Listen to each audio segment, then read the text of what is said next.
Sinister stories. Rosie had always dreamed of owning her own coffee shop, a cozy little corner in the city where people could gather to chat, work, or simply enjoy a cup of freshly brewed coffee. After years of saving and planning, she finally found the perfect location on a quiet street just off the bustling city center.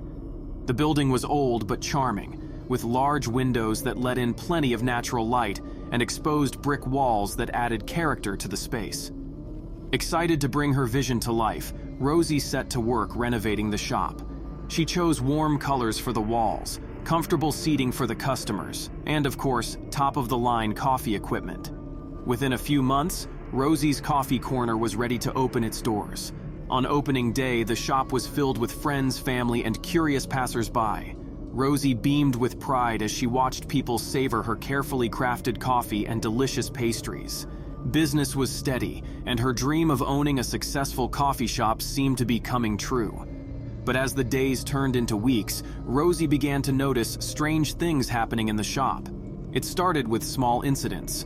A chair knocked over, a mug shattered on the floor when no one was near it, and the lights flickering for no apparent reason. She chalked it up to the old building settling, but the occurrences continued and grew more frequent. One evening, after closing the shop, Rosie stayed late to catch up on some paperwork. The shop was quiet, save for the soft hum of the refrigerator and the ticking of the clock on the wall. As she was engrossed in her work, she heard a faint whispering sound coming from the back of the shop. She paused, listening intently, but the whispering stopped. Dismissing it as her imagination, she returned to her paperwork. But a few minutes later, the whispering returned, louder this time. Rosie stood up and walked toward the back of the shop, trying to pinpoint the source of the sound. The whispering seemed to come from the storage room, where she kept extra supplies. Rosie pushed open the door and flipped on the light, but the room was empty. She scanned the shelves, but everything seemed to be in its place.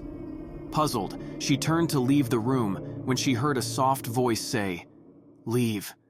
Rosie froze, her heart pounding in her chest. She looked around the room, but there was no one there. The voice repeated the command, this time with more urgency. "Leave now." Terrified, Rosie hurried out of the storage room and locked the door behind her. She grabbed her belongings and left the shop, the voice's words echoing in her mind. The next day, Rosie tried to shake off the unsettling experience and focus on running her shop. But as the day went on, more strange things happened. She found her supplies rearranged, and customers complained of a cold draft near the back of the shop. Despite her best efforts, she couldn't shake the feeling that something was wrong. That evening, as she was closing up, she heard the whispering voice again. This time, it seemed to be coming from the front of the shop. Rosie's heart raced as she approached the counter, where she kept the cash register. The whispering grew louder, and Rosie saw something that made her blood run cold.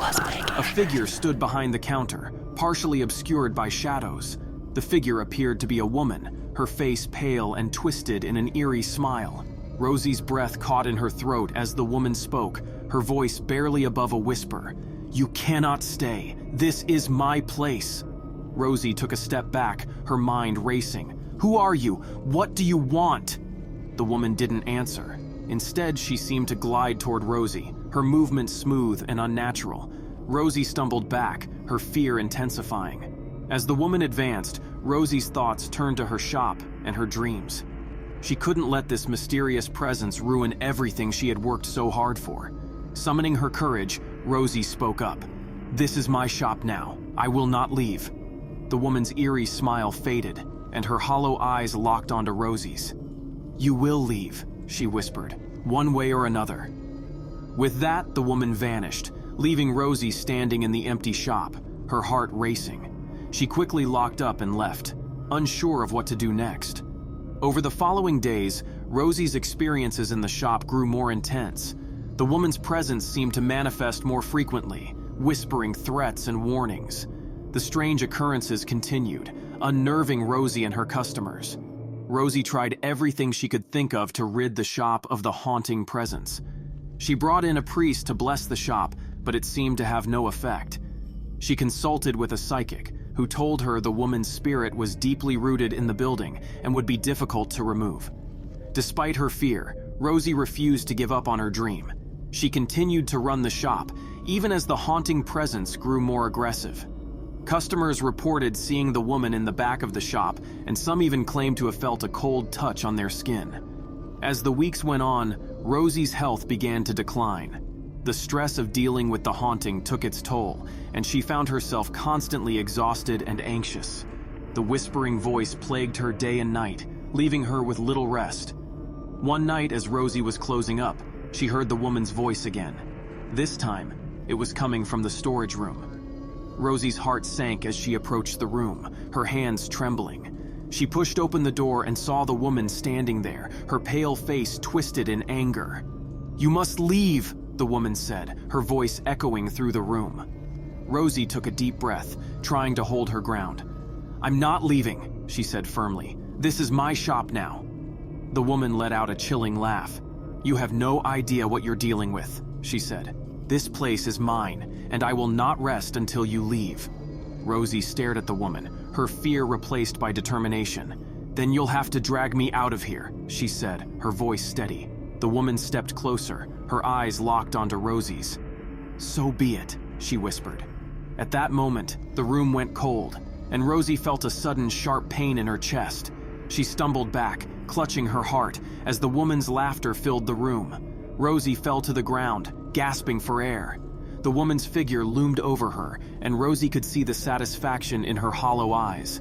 As darkness closed in around her, Rosie realized she might not survive the encounter. The next morning, customers and employees arrived at the coffee shop to find the doors locked and no sign of Rosie. Concerned, they called the police, who arrived and forced entry into the shop. Inside, they found no trace of Rosie. Her belongings were still in the shop, and everything appeared undisturbed, except for the storage room. The door was slightly ajar, and when they entered, they found a message scrawled on the wall in what looked like blood. "Do not return."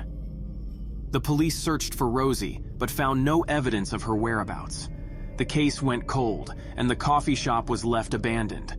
The once cozy corner of the city became a haunting reminder of Rosie's disappearance. As the years passed, the shop remained empty, its windows boarded up and its walls covered in graffiti. The whispers of the haunting presence lingered in the minds of those who remembered Rosie's coffee corner. The air in Boston was crisp and filled with the promise of spring as the annual marathon approached. Kyle Donovan, a software engineer with an insatiable drive, had been training for this moment for months. The marathon was more than just a race to him. It was a challenge, a test of his limits, and an escape from the monotony of his daily life. Kyle's training had become an obsession.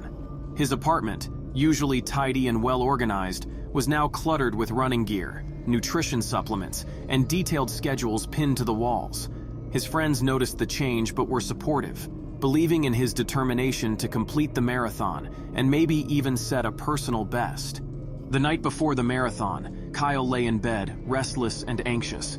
The weather forecast promised a chilly morning with a chance of rain, but he didn't care. He was ready. His training had been grueling, pushing him through long runs, hills, and sprints. Every mile was a testament to his willpower and dedication. As he drifted off to sleep, the city outside was already bustling with the excitement of the marathon. Kyle's dreams, however, were unsettling. He found himself running through a dark, foggy forest, the trees looming like specters. Every time he tried to stop, the fog seemed to close in tighter, urging him to move forward. Just as he was about to be engulfed by the darkness, he woke up, drenched in sweat. The morning of the marathon was a blur of activity. Kyle joined the throngs of runners at the starting line, the excitement palpable in the crisp air. The crowd cheered as the race began, and Kyle pushed forward, his breath forming small clouds in the cool air. The first few miles felt effortless, the rhythm of his feet against the pavement calming his nerves. By the time he reached the halfway point, Kyle was in high spirits. The streets were lined with spectators, and the energy of the crowd fueled his determination. He grabbed a water bottle from a volunteer and continued, feeling strong and focused. But as the miles wore on, the landscape began to change. The once familiar cityscape gave way to a quieter, more desolate area. The The cheering crowds became sparse, and the sound of his feet on the pavement seemed louder and more solitary. The weather, which had been overcast but manageable, grew darker, and the first drops of rain began to fall. Kyle pushed through, determined to finish. He was in a zone, blocking out the growing fatigue and the growing discomfort of the rain. The streets, once clear and well-marked, began to feel like a maze. Street signs were missing, and the usual markers of the marathon route seemed to have vanished. His surroundings grew eerily quiet, and the only sounds were the rhythmic patter of the rain and the pounding of his own heart. Then came a turning point that would forever change his perception of the marathon. As Kyle turned a corner, he saw a small, dimly lit street that seemed to lead into a dark, wooded area. A shiver ran down his spine, but his exhaustion and determination pushed him forward. He couldn't remember seeing this path on the official route, but it was too late to turn back now. He ventured into the woods, the rain now pouring heavily. The trees loomed like silent sentinels, their branches reaching out like skeletal fingers. The path, though narrow, was well-trodden, but the darkness seemed to swallow it whole. Kyle's pace slowed, his breath visible in the damp, chilled air. The sensation of being watched crept over him, but he dismissed it as the result of his tired mind playing tricks. The fog from his dream seemed to materialize around him, thick and impenetrable. His footsteps echoed unnervingly, and he felt as though he was no longer running on a path, but treading through a thick, otherworldly mire. The silence was broken only by the occasional snap of a twig underfoot. Hours seemed to pass as Kyle pressed on, his pace decreasing with each step. The marathon had become a grueling test of endurance, and the further he went into the woods, the more disoriented he became. The rain had turned into a relentless downpour, and his clothes were soaked through, clinging to his skin like a second layer. Suddenly, he saw a light in the distance, faint but promising. With renewed hope, he pushed towards it, stumbling over uneven ground. The light grew stronger, revealing a small, dilapidated building at the edge of the forest. It looked like an old, abandoned cabin, its windows dark and its door hanging ajar. Kyle approached cautiously, his instincts telling him to be wary. The building seemed out of place, an anomaly in the middle of the woods. The light was coming from within, a flickering glow that hinted at some kind of source. He hesitated at the door, listening intently. There was a low, rhythmic sound coming from inside, like a heartbeat, but distorted and unsettling. With a deep breath, Kyle pushed the door open and stepped inside. The room was dimly lit by a single flickering bulb hanging from the ceiling. The walls were lined with old, dusty shelves filled with strange objects, bottles, jars, and faded photographs. The air was heavy and smelled of mold and decay. In the center of the room was a large antique table covered with various instruments and devices. On one side of the table was an old-fashioned brass mechanical clock with a pendulum swinging back and forth. The ticking sound was unnervingly loud in the quiet room. Kyle's eyes were drawn to a large mirror on the opposite wall, covered in grime and cobwebs. As he approached the mirror, he saw something that made his blood run cold.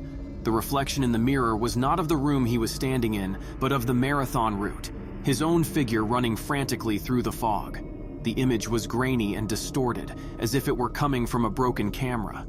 Kyle's heart raced as he tried to make sense of what he was seeing. The reflection showed him running faster, more desperately, as if something was chasing him. He turned away from the mirror, his mind reeling, but the room seemed to close in around him, the walls pulsating with the rhythm of the heartbeat. Desperate to escape, Kyle dashed towards the door, but it slammed shut with a deafening bang. The room grew darker, the only light coming from the flickering bulb above. The heartbeat sound grew louder, more insistent, until it felt like it was coming from inside his own chest. Panic surged through him as he pounded on the door, but it wouldn't budge. His breaths came in ragged gasps, and he slumped against the wall, trying to calm himself. He could hear whispers now, faint and indistinct, mingling with the sound of the heartbeat. The whispers seemed to grow louder, forming incomprehensible words and phrases. Suddenly, the door creaked open, and a figure emerged from the shadows. It was a tall, gaunt man with hollow eyes and an eerie calm about him. He wore a dark, tattered suit, and his presence seemed to drain the light from the room. "Welcome," the man said in a voice that was both soothing and unsettling. "You've come a long way. Are you ready to finish what you started?" Kyle's mind raced as he tried to comprehend the man's words. "Finish what? What is this place?" The man's eyes bore into him, and he smiled with an unsettling calm. "This is where the marathon ends for those who stray from the path. This is where reality and illusion intertwine." Before Kyle could respond, the man reached out and touched the mirror. The glass rippled like water, and the reflection of the marathon route began to distort further. Kyle felt a pull, an irresistible force dragging him towards the mirror. He struggled, but the force was too strong. The room around him began to dissolve, the walls and floor melting away into a swirling vortex of darkness. The heartbeat sound grew deafening, and the whispers became a cacophony of voices. Kyle was pulled through the mirror, his surroundings shifting and changing with each passing moment. When he finally emerged, he was back on the marathon route. The rain had stopped, and the clouds had parted, revealing a sky filled with strange, swirling colors. The streets were eerily quiet, and the cheering crowds had vanished. The finish line was nowhere in sight. Kyle looked around, disoriented and exhausted. The marathon had become a labyrinth of confusion, with no clear path to the finish. His heart pounded in his chest as he tried to make sense of his surroundings. The line between reality and illusion was blurred, and he was left with a haunting question. Had he truly escaped the forest, or was he still trapped in its dark embrace? As he continued to run, the boundary between his training and the nightmare he had just experienced seemed to dissolve. The marathon had transformed into a surreal journey, and Kyle was left to navigate its twisted paths, unsure of where they would lead. The open road stretched before him, filled with both hope and dread, and the true nature of his quest remained an unsettling mystery.